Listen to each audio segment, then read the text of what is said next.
The finals are coming to a close. The year is almost done as we arrive at the 2023 AFL Grand Final. I will go into the matchup that we've landed on both at the end of this video and tomorrow when I go a bit more in depth, but there were many games this September that helped us land here, and it would be a disservice to not point out all of the teams that made it to the biggest time of the footy year and how their year finished up in what could have been quote unquote their year. If you're unaware, I also made a similar video to this one about a week ago, going through all of the losers of the year, and while they were notable for having a more disappointing season than these teams we'll be talking about today, that does not mean there's nothing to be critical about these boys. Also, if you guys do find this video in any way entertaining today as well, be sure to leave a like on the video and subscribe to the channel if you'd like to see even more content like this.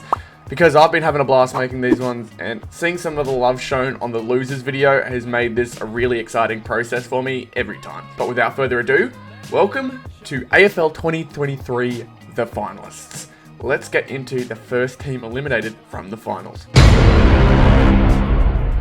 If I'm being completely honest, I expected this result from you lot. By the way, that's not a dig at you guys. That's just me fully expecting a team that's been quite reliant on young talent all year to struggle once it hits the big time. This was a game that was completely run on experience. The Giants have many players in this squad who have played in finals appearances, some as deep as going all the way to the big dance, so to see them stand up and perform in the toughest of games makes sense when you realise that the furthest these Saints players have gone was a semi-final back in 2020. 2020 was a really strange year in general as well, so strange in fact that I forgot in my losers video that Metricon Stadium, now known as Heritage Bank Stadium, actually has played host to finals games. But you know what?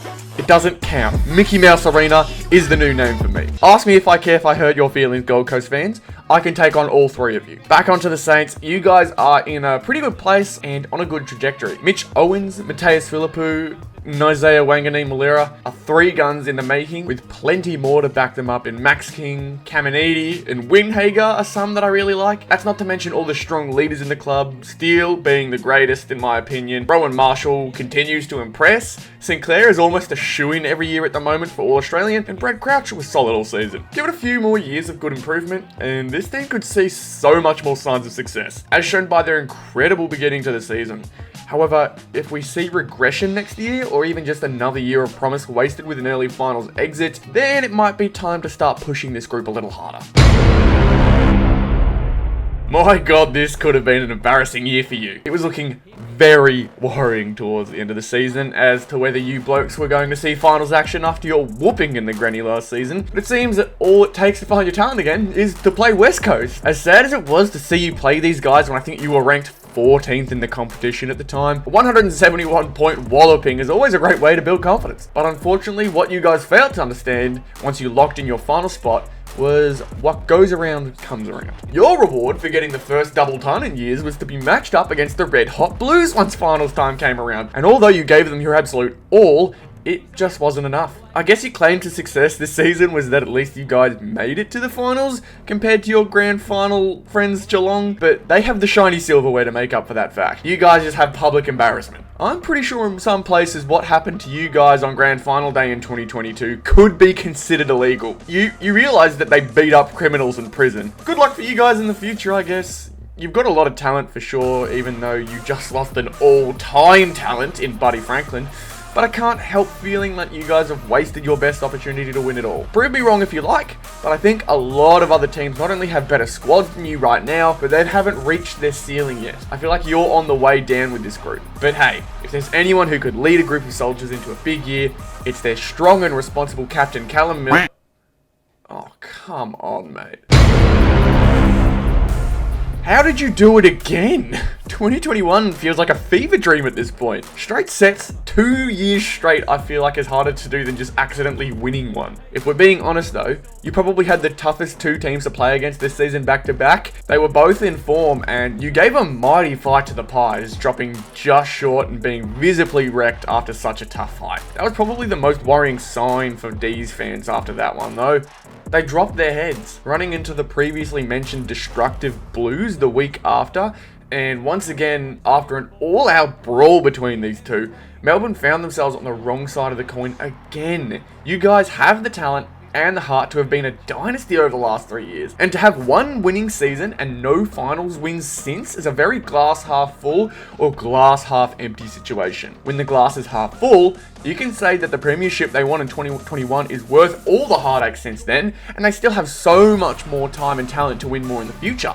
You can't say die on this team. However, when the glass is half empty with this team, you could potentially make the same arguments we'll make about the Western Bulldogs, that they're going to be holding onto that cup to excuse all of the failures in the future. The Brodie Grundy experiment has been one of said failures, even though it's been 1 year. I've noticed some D's fans have mentioned that they would have liked to have seen the Grundy experiment get some more time, but it seems a little too late for that now, as Melbourne seem to have completely moved on from him. Maybe it takes a bit of luck for this group, because injuries have definitely played a part in their tough season, but they need to find that spark that saw them go all the way, and to do it soon, because many other groups of winners from the past will mention how quickly that window of success will close if you don't make the most of it when it's in front of you.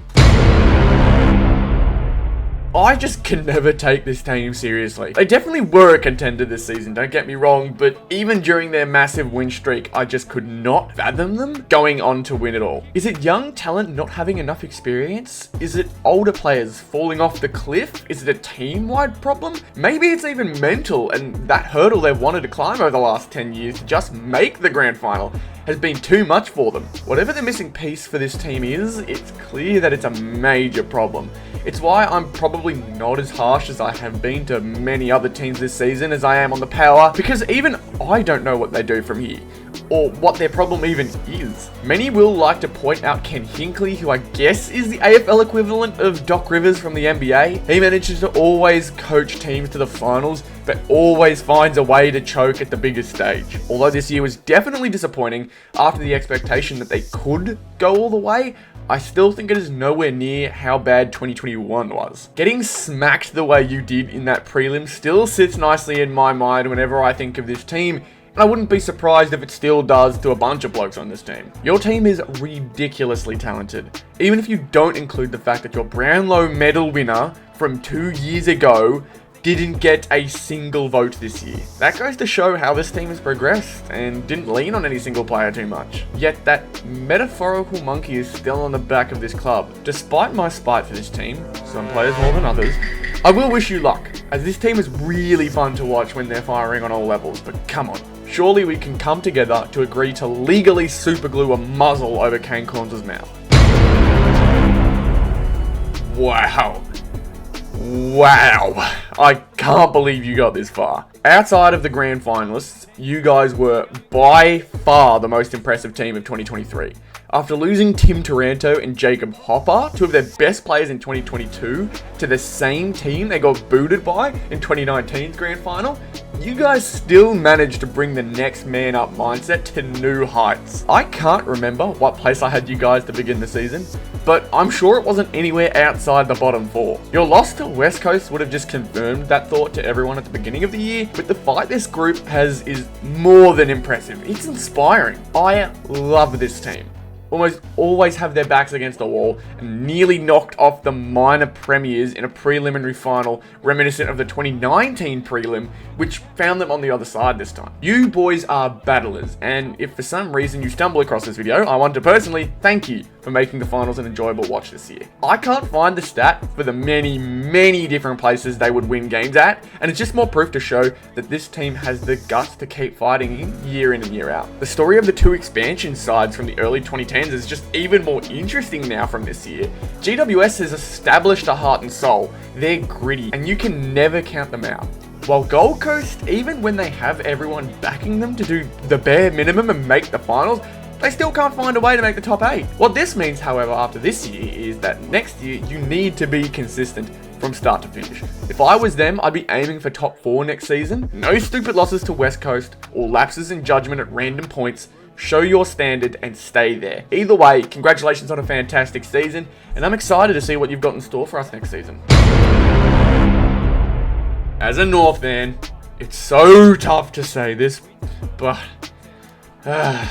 you guys were very good this year. I'd even go as far as saying that you may be favourites for the flag for me next season.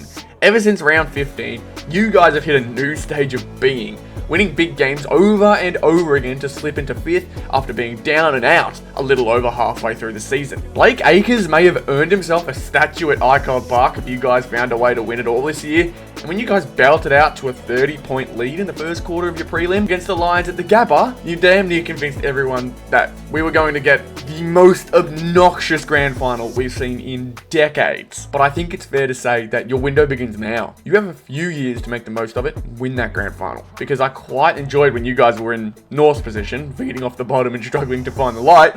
But now that light is brighter than ever. You better do something with it. Paddy Cripps is one of the most inspirational players in the competition, captaining this team from a bottom side to the point it's at now. So no matter what the future entails, you should be grateful for everything he's done for you, which, to be fair, you guys have definitely been. The most talented forward line in the competition, hands down in my opinion. The last 3 Coleman medalists on your squad playing at the same time should have been something you utilised years ago. But now you are. Better late than never, I guess. Also, my favourite player in the league outside of North Melbourne players is Sam Doherty, and he should be rewarded with a premiership before his career ends. That man is more than just a footy legend, he is a legend of a man who deserves nothing but love and glory. I'll put my bias to the side and give you guys my luck for next year, because I want you to do it for him, show me you have what it takes, and take the next season with both hands. Win it all. So, over the last 6 to 7 months, everything from then has led to tomorrow. 16 teams have now officially bitten the dust, and only 2 remain. Let's have a look at our lucky last 2. About bloody time, boys. Many close calls and games have seen you on the wrong side over and over. But you've finally gone and done it. Even though it looked like you were about to trip up on the final hurdle again when going down early to Carlton, you showed why people have been calling you flag favourites for many years now. An incredibly strong side with many strong additions this season has rightfully seen you seal your spot in this year's big dance, with a little bit of Brownlow magic sprinkled on top to grant Lockie Neal with his 2nd career Brownlow medal, joining a select group of people who have achieved one of the most difficult tasks in footy.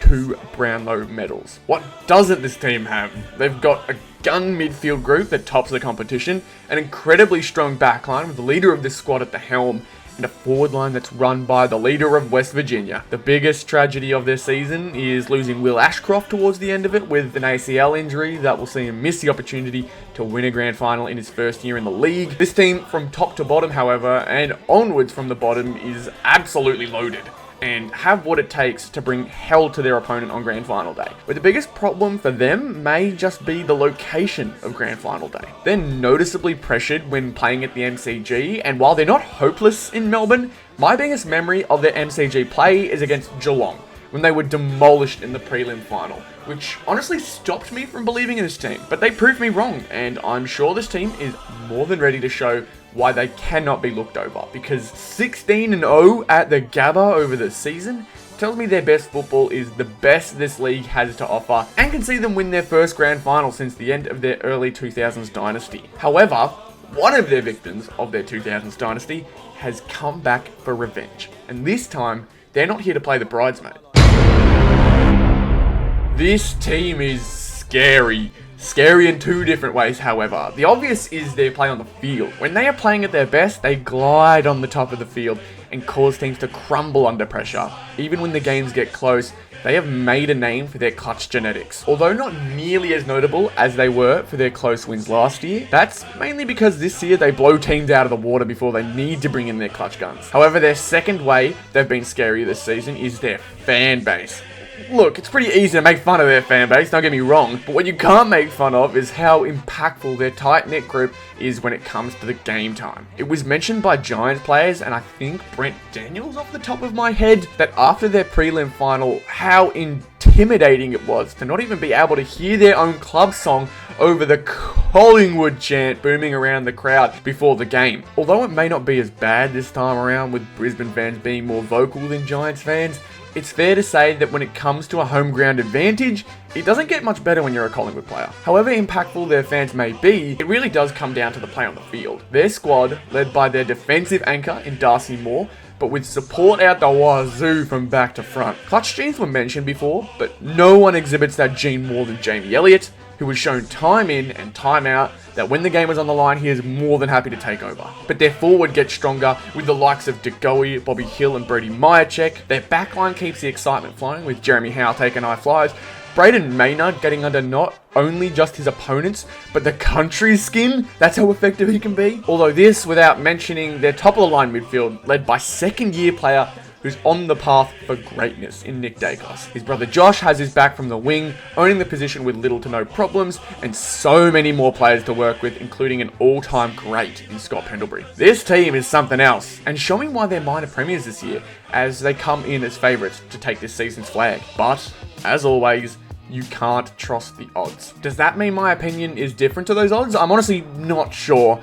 I think this game could go both ways. My head tells me the talent on Brisbane is better and they could take the game by storm. However, the Collingwood side has shown me, especially over the last 2 years, that when you count them out, that's when they get you. However, I love the upset. And better yet, I'm a heavy believer in unseen forces in this league. Just ask Gold Coast. If you've never heard of the term the Collie Wobbles, go ahead and see how heartbreaking their run from 1977 to 1980 was. 2018 being the most recent case of the curse coming back, with arguably the most iconic goal in grand final history coming from that game. I know that every game is different, and this team has very much shown signs of being the complete opposite of a team that crumbles under the spotlight, but my love for the little guy will always be great. It's for that reason my hope is that Brisbane wins this game, but my tip is Collingwood by 35 points. Let me know if your tip is different for the big game and whether you enjoyed this video. If you did enjoy this one, be sure to leave a like on the video and subscribe to the channel as well if you want to continue to see videos like this in the future. Once again, an absolute blast making this one, and I hope you guys have a great grand final day,